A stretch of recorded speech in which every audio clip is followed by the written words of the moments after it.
Welcome back to Global Bike Trends. Today we're diving into the 2026 Yamaha V-Star 250, a tiny cruiser that packs classic charm and beginner-friendly usability, but don't mistake it for underpowered. Let's break it down. So right off the bat, the V-Star 250 might seem small, but it's built with a real V-twin soul. Under the hood there's a 249cc, air-cooled, SAC 60-degree V-twin engine with two valves. That long-stroke configuration gives it a really satisfying low-to-mid torque feel, more roll-on power than screaming RPMs. Fuel delivery comes via a 26mm Mikuni carburetor, which helps it stay smooth and responsive. The transmission is a 5-speed, which is nicely spaced to exploit that torque band, and the final drive is via chain. Plus, Yamaha has included an automatic cam chain tensioner, which is a nice touch. Helps reduce maintenance and boost engine longevity. Performance-wise,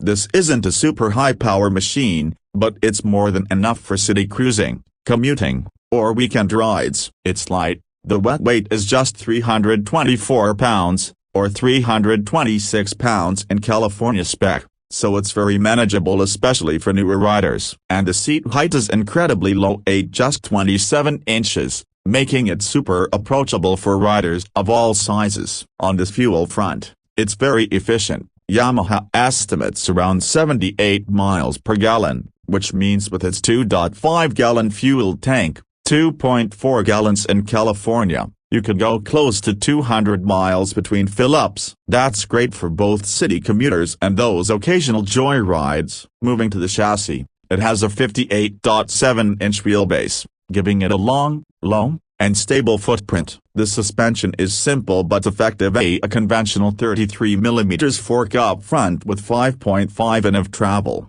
and dual rear shocks with adjustable preload and 3.9 in of travel. That setup gives a smooth ride over uneven pavement but doesn't feel overly soft. Good balance. Brakes. In the front, you get a 282mm hydraulic disc, and at the rear there's a 130mm drum brake. That's not super sporty braking, but for the performance envelope of this bike it's more than adequate, and it feels predictable, which is very important for newer riders. Now, design and style. Even though this is a sub-300cc bike, Yamaha has clearly leaned into classic cruiser aesthetics. You've got dual chrome exhausts, wire-spoked wheels, sculpted fenders, and a teardrop-style fuel tank, all of which give it that big bike custom feel in a very compact package. The rider position is laid back, with forward-mounted foot pegs and custom-style handlebars. It's comfortable, relaxed, and very cruiser-authentic. One of the standout selling points,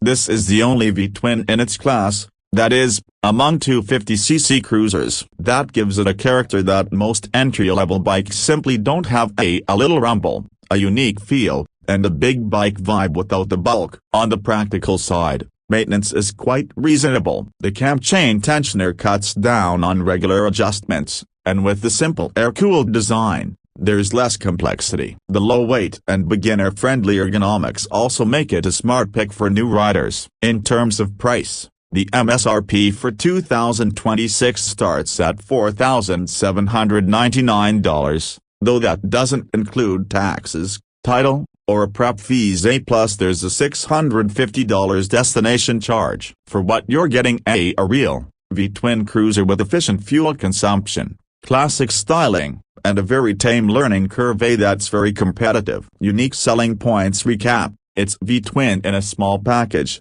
very low seat height, great fuel economy, and light enough that it's forgiving and practical. It's tailor-made for someone who wants cruiser style plus authenticity, but doesn't need or want a high-displacement heavyweight. If I were wrapping up this review as a video, I'd say, the 2026 Yamaha V-Star 250 punches way above its displacement in personality. It's not about raw speed, it's about vibe, efficiency, and style in a very accessible, beginner-friendly way. For riders looking to get into the cruiser world without breaking their back, or the bank, this is a very compelling option. Thanks for watching this breakdown on Global Bike Trends. If you're thinking of buying your first cruiser, or want something lightweight but classic, drop a comment, let me know what you think. Don't forget to like, subscribe, and hit the bell so you don't miss our next bike deep dive. Ride safe, and I'll see you on the road.